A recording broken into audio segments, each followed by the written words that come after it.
Welcome back to your own channel biology by Preeti ma'am. मैं हाजिर हूँ आपके साथ एक बार फिर से बोर्ड में छपने वाले प्रश्नों की सीरीज के साथ, जहां हम सॉल्व करने वाले ह्यूमन रिप्रोडक्शन के कुछ बाकी के जो प्रीवियस ईयर क्वेश्चन है उनको, जो कि हर बार आपके बोर्ड एग्जाम में पूछे ही जाते हैं। तो इस सीरीज को स्टार्ट करने से पहले जल्दी से आप चैनल को सब्सक्राइब कर दें, वीडियो को लाइक कर दें और इसे अपने फ्रेंड्स के साथ शेयर कर दें, जिससे कि हर एक बच्चे तक ये वीडियो पहुंच सके और हर एक बच्चा अपने एग्जाम्स में अच्छा स्कोर कर पाए। तो आइए बिना देरी के स्टार्ट करते हैं।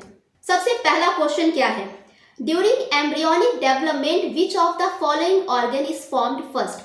यानी कि जो भ्रूण विकास के दौरान निम्नलिखित में से कौन सा अंग सबसे पहले बनता है? तो ऑप्शन है आपके स्किन, ब्रेन, हार्ट या न्यूरल ट्यूब। तो आंसर साथ में आप कमेंट बॉक्स में मुझे जरूर बताते जाएं। तो फिलहाल अभी मैं आपको आंसर बताती हूँ। आपका आंसर हो जाएगा डी नंबर, यानी कि न्यूरल ट्यूब। तो जो भ्रूण विकास होता है जब, तो सबसे पहले जो ऑर्गन बनता है वो न्यूरल ट्यूब बनता है। तो आइए मूव करते हैं नेक्स्ट क्वेश्चन पे।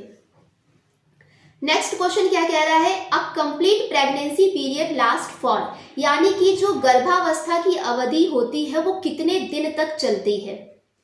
तो ऑप्शन है आपके 30 से 40 वीक्स तक। नेक्स्ट ऑप्शन है 32 से 42 वीक्स या 35 से 40 वीक्स, या लास्ट ऑप्शन है 38 से 40 वीक्स यानी 38 से 40 सप्ताह। तो आपका आंसर हो जाएगा डी नंबर। ठीक है, तो जो गर्भावस्था अवधि होती है वो 38 से 40 सप्ताह की होती है। ठीक, तो इसे आप नोट डाउन कर लें। नेक्स्ट क्वेश्चन क्या है?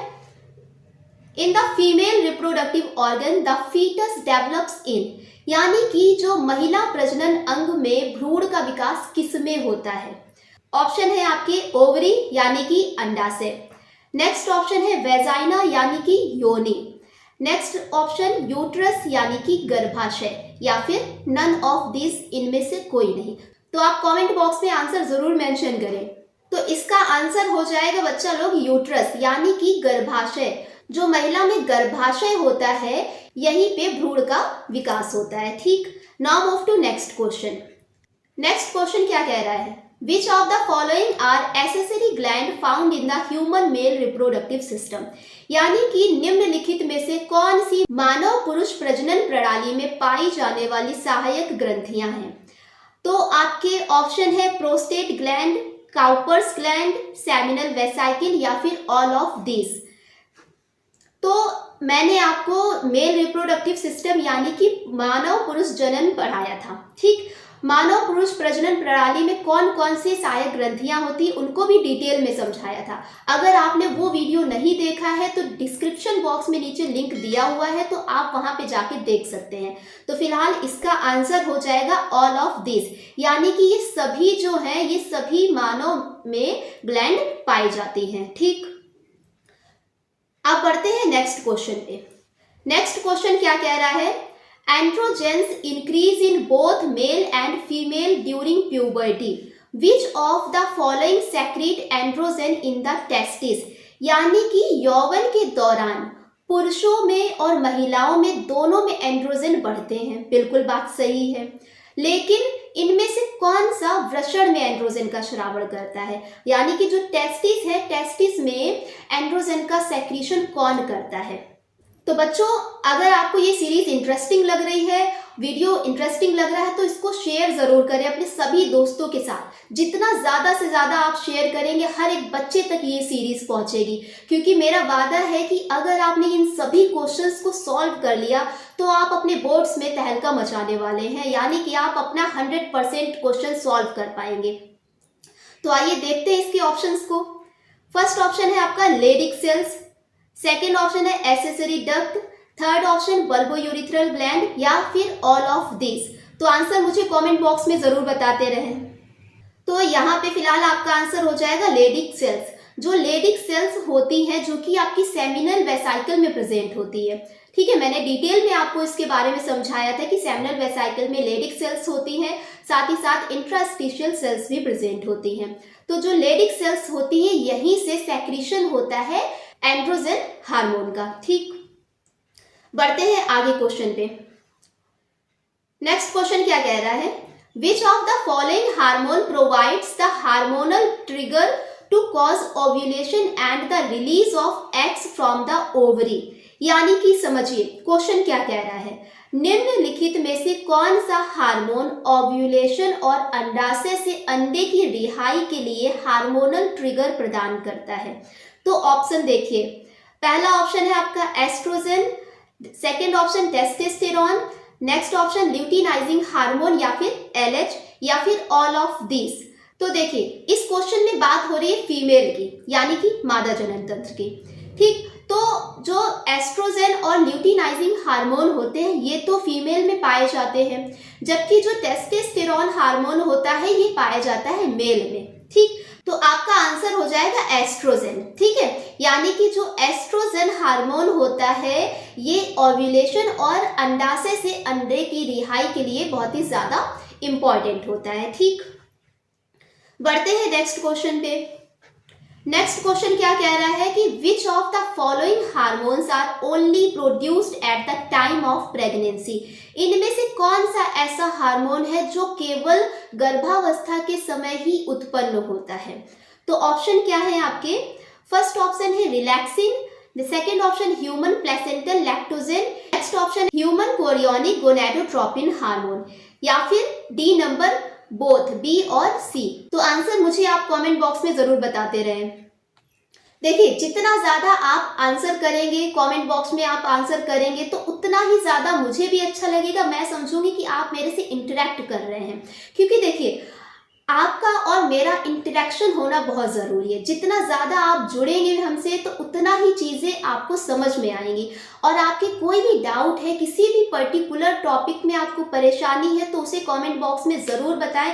मैं हमेशा आपके साथ हूँ और हर एक क्वेश्चन का आपका आंसर ज़रूर करूँगी। तो इसलिए कमेंट बॉक्स में हमेशा एक्टिव रहें, हमेशा रिप्लाई करते रहें। तो देखते हैं आंसर इसका क्या है।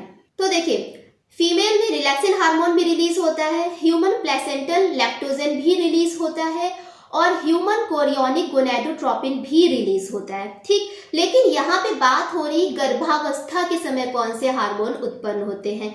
तो आपका आंसर हो जाएगा बी और सी। ठीक है, यानी कि ह्यूमन प्लेसेंटल लैक्टोजेन और ह्यूमन कोरियोनिक गोनेडोट्रोपिन हार्मोन। ठीक है, तो डी नंबर आपका करेक्ट हो जाएगा। बढ़ते हैं नेक्स्ट क्वेश्चन पे। नेक्स्ट क्वेश्चन क्या कह रहा है कि which of the following male reproductive organ stores spermatozoa. यानी कि निम्नलिखित में से कौन सा पुरुष प्रजनन अंग शुक्राणुओं का भंडारण करता है, यानी कि स्टोरेज करता है।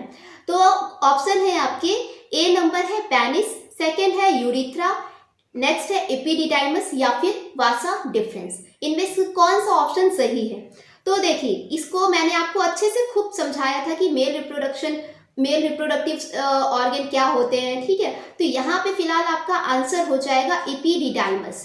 जो एपिडिडाइमस होता है यहाँ पे जो स्पर्म होते हैं या फिर स्पर्मेटाजोआ होता है, इसका टेम्परेरी स्टोरेज होता है। अब ये स्टोरेज क्यों होता है, क्योंकि देखिए जब एपिडिडाइमस में ये स्पर्म पहुँचता है तो उस टाइम वो मूवेबल नहीं होता है, लेकिन जब एपिडिडाइमस में ये आता है तो इसका मैचुरेशन हो जाता है। ठीक, मैचुरेशन होने के बाद जब आगे ये फर्दर मूव करता है तब ये मूवेबल हो जाता है, यानी कि उसमें मूवमेंट होना स्टार्ट हो जाता है। तो इसलिए एपिडिडाइमस ही वो पार्ट है जहां पे स्पर्म टेम्परेरी स्टोर रहता है। ठीक, बढ़ते हैं नेक्स्ट क्वेश्चन पे। नेक्स्ट क्वेश्चन क्या कह रहा है, the one set of menstruation in female is called.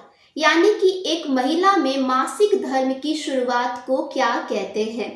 Option है आपके मेनार्ज, मेनोपॉज, मेंस्ट्रुअल साइकिल या फिर नन ऑफ दिस। आंसर मुझे साथ में बताते रहें। तो आपका आंसर हो जाएगा मेनार्ज। जब किसी भी महिला में सबसे पहले मासिक धर्म की शुरुआत होती है, यानी कि मेंस्ट्रुअल साइकिल की शुरुआत होती है, तो उसे हम बोलते हैं मेनार्ज।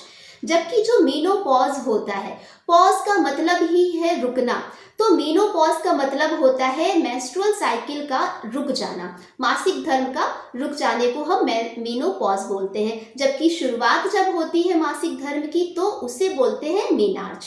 ठीक, बढ़ते हैं नेक्स्ट क्वेश्चन पे।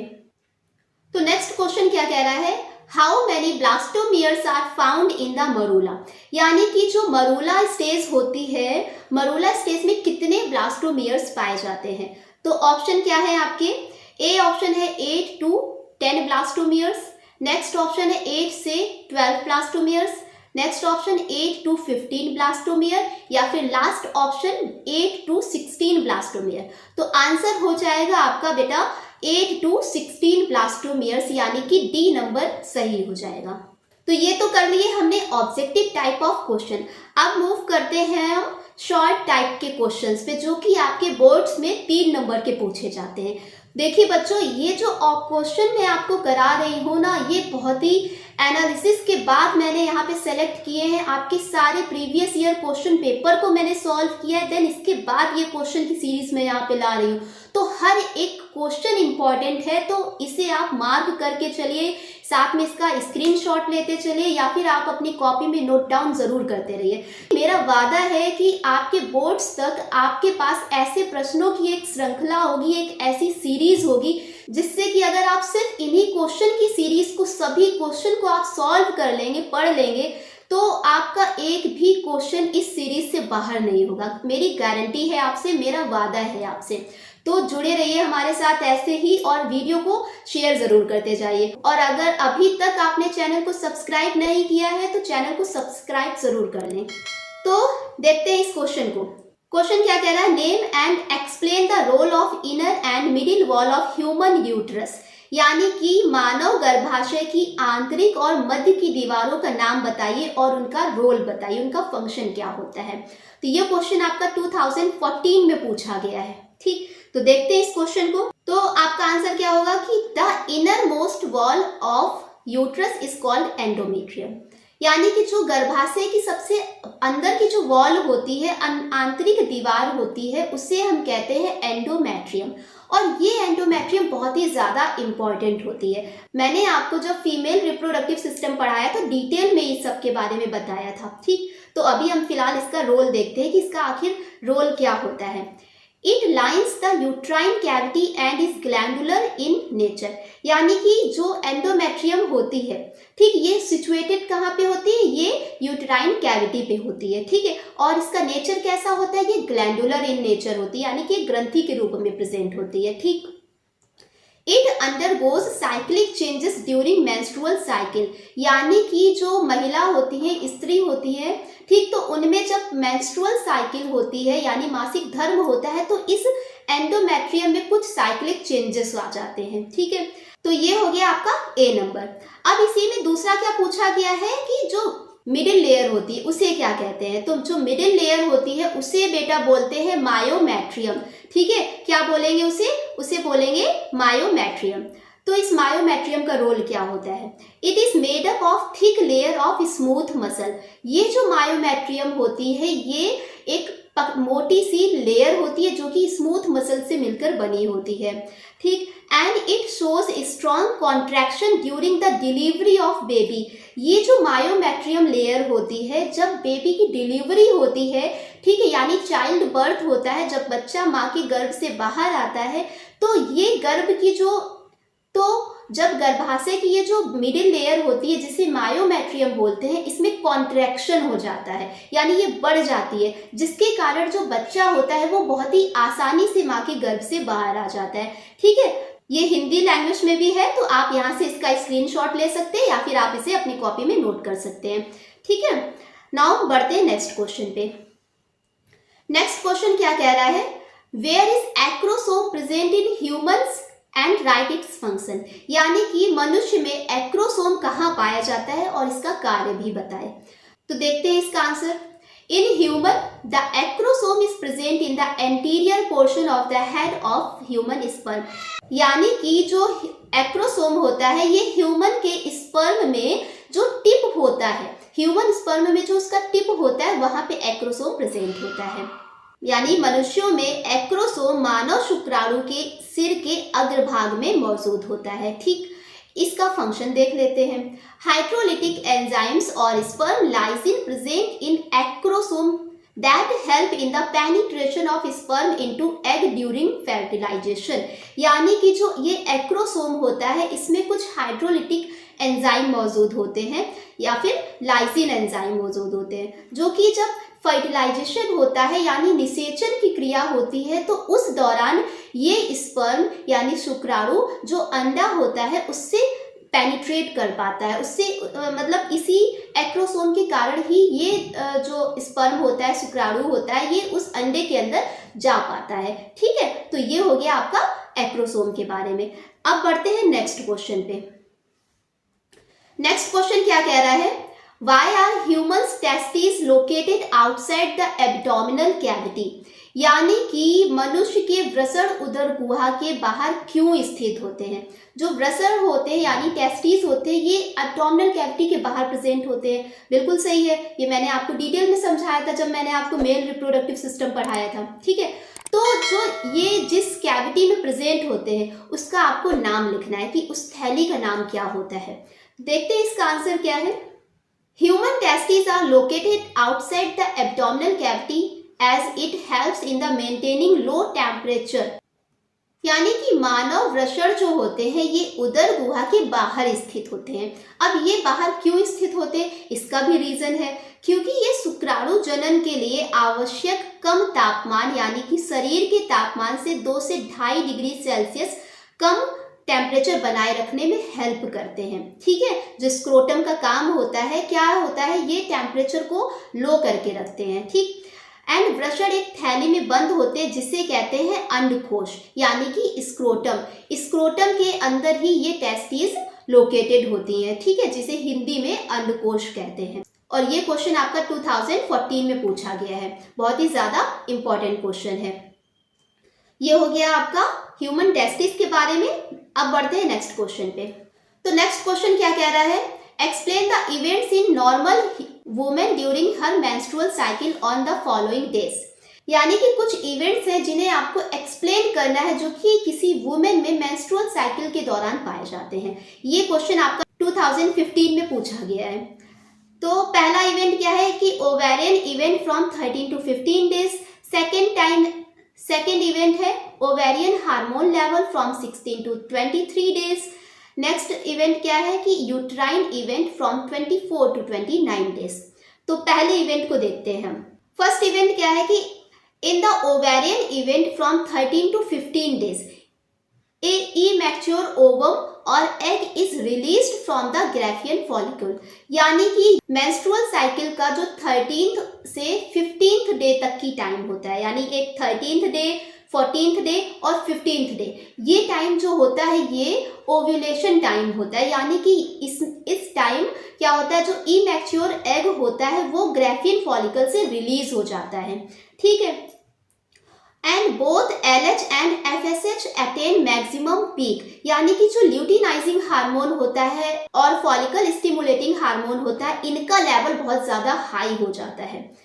FSH help Graafian follicle to attain maturity and LH help in its rupture, यानी कि जो फॉलिकल स्टिमुलेटिंग हार्मोन होता है ये ग्राफियन फॉलिकल को मैच्योरिटी अटेन करने के लिए प्रभावित करता है। ठीक, जबकि जो ल्यूटिनाइजिंग हार्मोन होता है ये उसे रप्चर होने में हेल्प करता है। ठीक, and ovum covered by A number of layer and A yellow fat layer forms corpus luteum. जो ओवम होता है यानी कि अंडाणु होता है तो ये एक बहुत सारी लेयर से कवर हो जाता है और ये जो कवरिंग होती है उसे बोलते हैं corpus luteum. And it releases progesterone, यानी कि इसी इवेंट में प्रोजेस्टेरॉन हार्मोन का सेक्रीशन होता है।